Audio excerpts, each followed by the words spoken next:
Natomboka androany teny amin'ny motel Anosy ary aharitra roa andro ny journée francophone de médecine urgentiste. Ankoatran'ireo famelabelaran-kevitra samihafa moa dia anisany manamarika ity hetsika ity ihany koa ny atrikasa samihafa.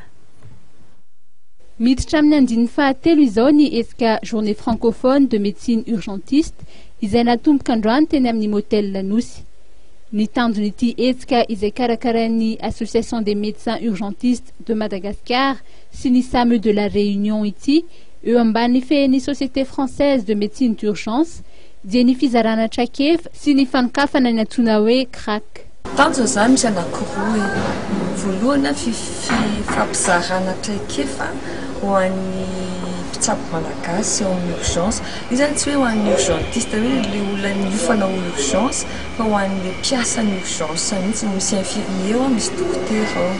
Sy fanakalozana fahatraikefa amin'ny malagasy sy amin'ny zareo frantsay, misy frantsay ao, misy réunionnais surtout zany. Zany mba hanokafantsika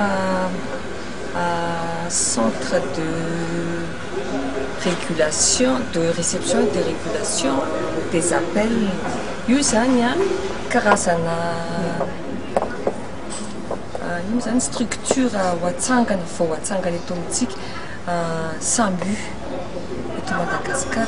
Any andafy zany misy daholo. Misy any India zany tsika sy Comores zany tsy manana io structure io dia hiezaka zany ny association médecins urgentistes de Madagascar ny hoe initiateur zany miaraka amin'ny CHU de Madagascar ministère miaraka amin'ny zareo réunionnais manao ny hiezaka hanankana le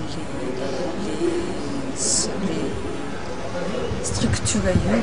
Misy hatrany ny olana izay sedrany eo anivon'ny service d'urgence toy ny eo anivon'ny urgence chirurgicale. Ny fandehan'le zany ny fandraisana tanana an'le marary zany amin'ny urgence zay dia tsy maintsy raisina ao anatin'ny fotoana fohy ary tsy mahazo mitarakiraky mihitsy zany na marary satria mety ho faty ny olona amin'izay fotoana zay.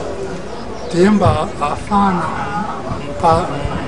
miaritra an'izay zany dia mila olona zany zay efa vonona efa zatra amin'le fanaovana an'le asa anatin'ny fotoana fohy. Le équipe rodeo izy raha miteny frantsay zany dia mila olona koa manana an'le compétence. Dia ny momba amin'ny fitaovana moa zany dia izay fitaovana ananantsika io zany no tsy maintsy atao alamina amboarina ahafahana miatrika ireo olana mitsanga ireo. Fantatra ihany koa fa tsy misy afa-tsy 7 ireo antsoina hoe médecin urgentiste eto amintsika raha tokony ho 200 ny isan'izy ireo farafahakeliny.